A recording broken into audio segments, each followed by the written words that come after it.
hide my hair.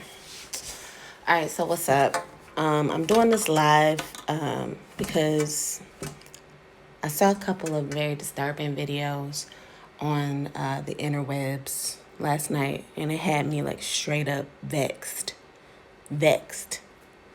And around about like 2 a.m., it's like 2:50 a.m. actually, I recorded a video and I was going to post it, but it was a little longer than 15 minutes. Instagram don't allow us to post on IGTV past 15 minutes, so I don't know what that's about. Anywho,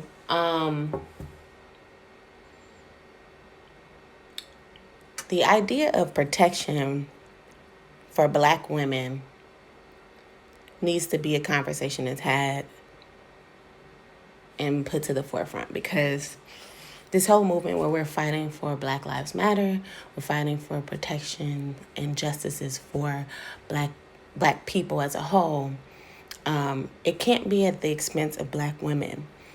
And in general, I saw 2 disgusting videos last night.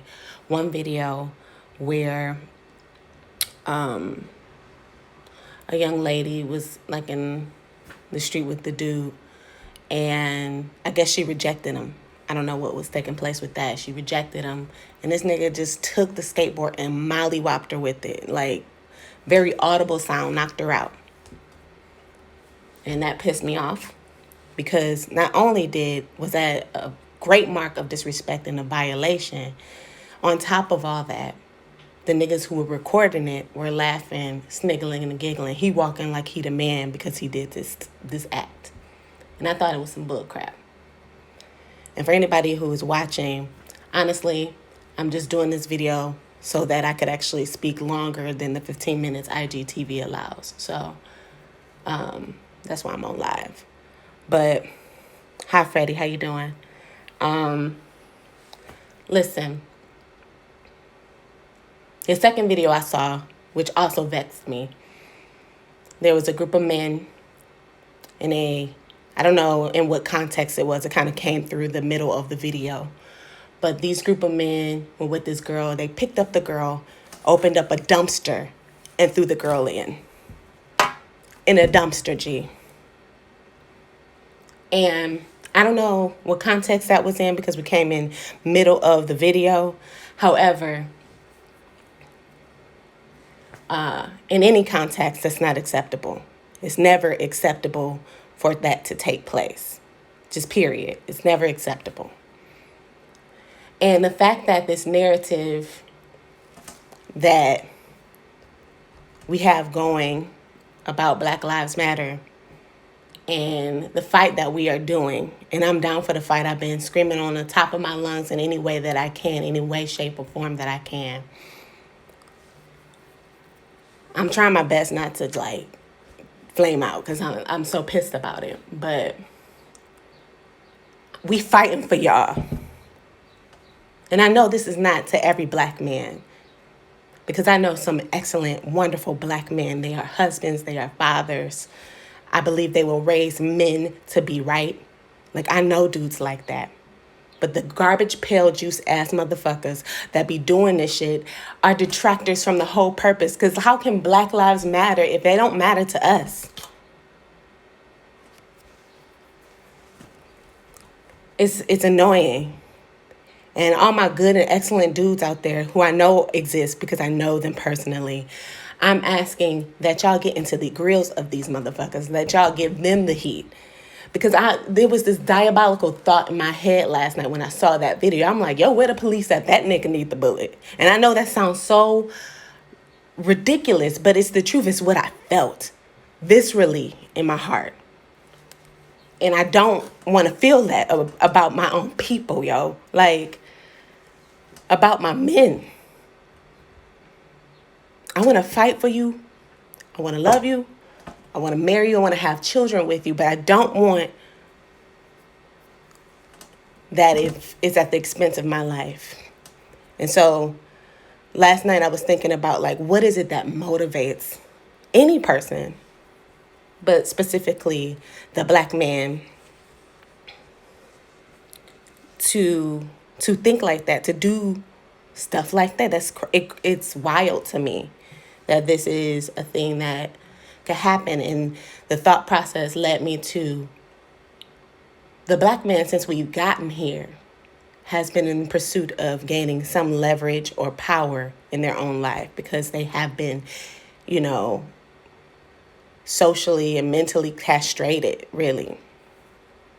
So that's always been the race, is to get a little power. And how we view power in this world, particularly here in America, but it is a worldwide view, is power is usually at the expense of someone else somehow. And that's been the communication that we saw through the lens of whiteness. And that power can't be in an expense. If you need to be empowered by devaluing, disrespecting, violating black women, then that ain't power at all. Okay?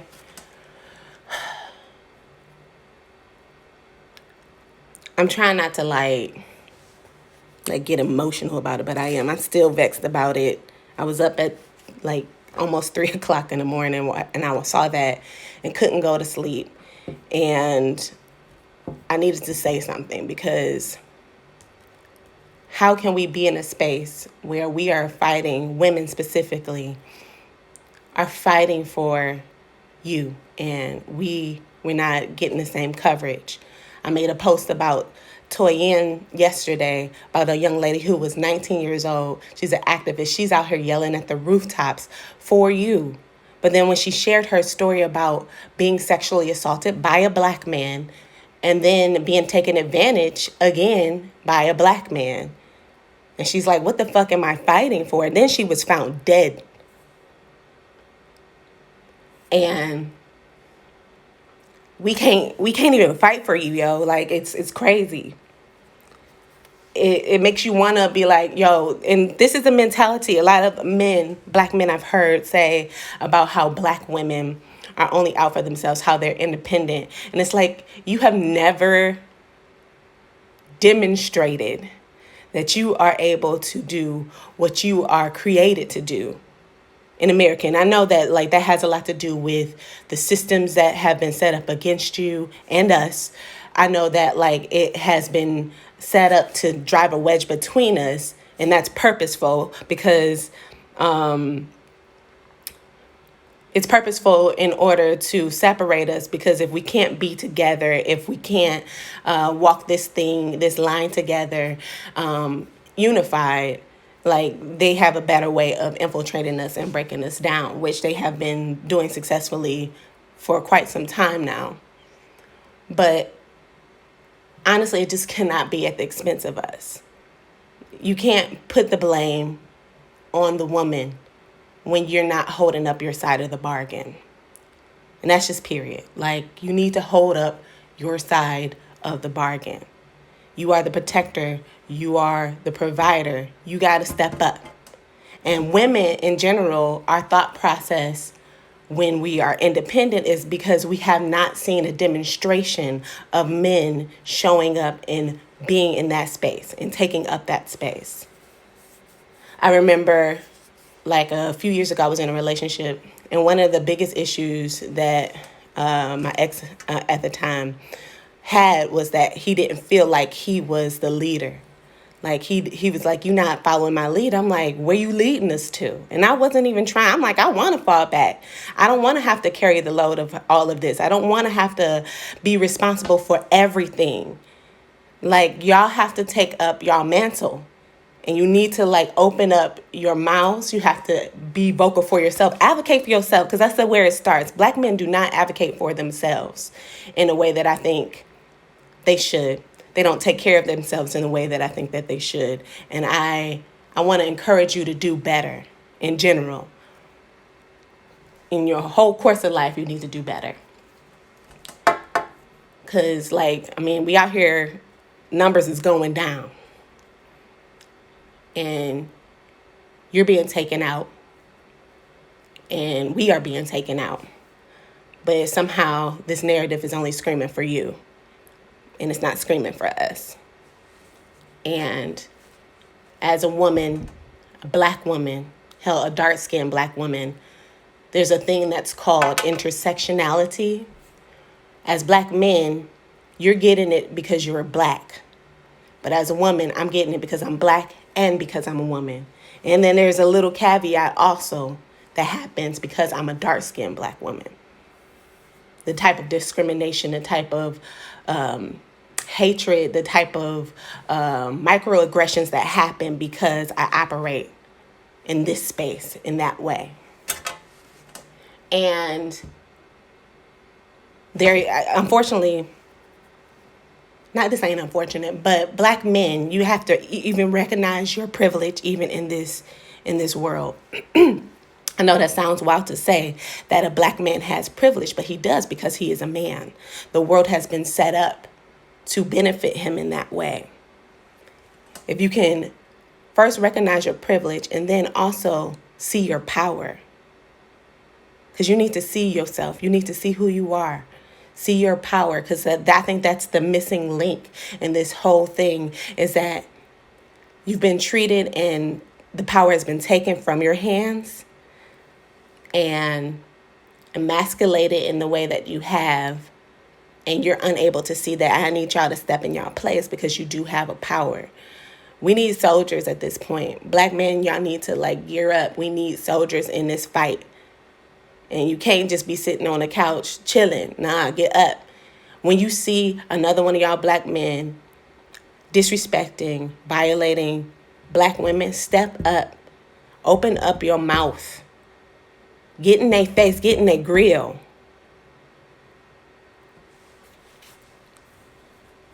Yeah, that's right. Black people as a whole don't know their power. But I would say that in general, black women have gone through a lot more work and have been diligent and intentional about the work that they need to do to understand that power. And this is why black women are the number one group in America as entrepreneurs. And this is why, black women are leading the fight in this Black Lives Matter. They were the ones who initiated it. And all I'm saying is, black men, y'all got to step up. And this is not to, diminish, dudes, because I believe that you are trying. I don't knock you for trying and putting out the effort, but I need you to know that you got to do better. I'm not asking for perfection. I'm asking for actual effort, for practice that you have to go through. Don't just expect things to come to you type of thing. You know what I mean? I don't want to go on a tangent. I'm about to. But overall, I had to say that. I had to vent that out.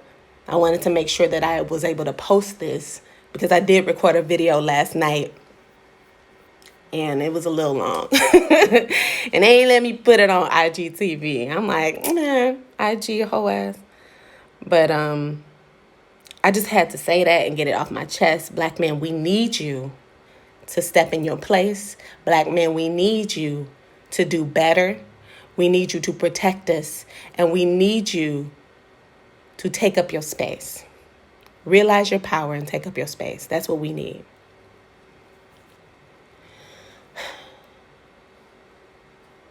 This is actually a weekly check-in. I do weekly check-ins on my YouTube. So I'll be reposting this on my YouTube, but I had to get that off my chest. And I had to say that. And I will continue to say things like that. I will continue to open up my mouth and post about it, do lives about it, whatever I need to do to use my platform, I will. And I just started my t-shirt company back for that express reason as well, because I wanted to be able to celebrate black women in a way that the world does not.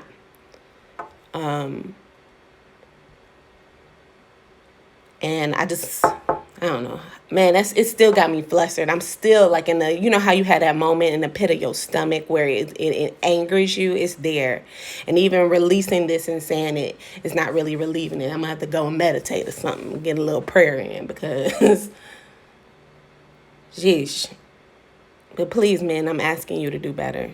We love you. We riding for you. We fighting for you. We need you to just return the same efforts. We need you to give that same energy. That's all I'm asking. That's all I'm commissioning at this point. And I'm going to share this on my grid. If you want to go back and rewatch it, please reshare it to anybody that you think might need to hear it, or even if you just want to put it out just because it is a commission and just like a handout. Listen, we in this thing together, and we've been fighting together. We're trying to fight this fight together. But y'all not holding up your bargain. You letting things slip, and I need you to step up. So I'm gonna let y'all go. I'm not gonna talk forever, but I had to let that be known. So I love you. Peace.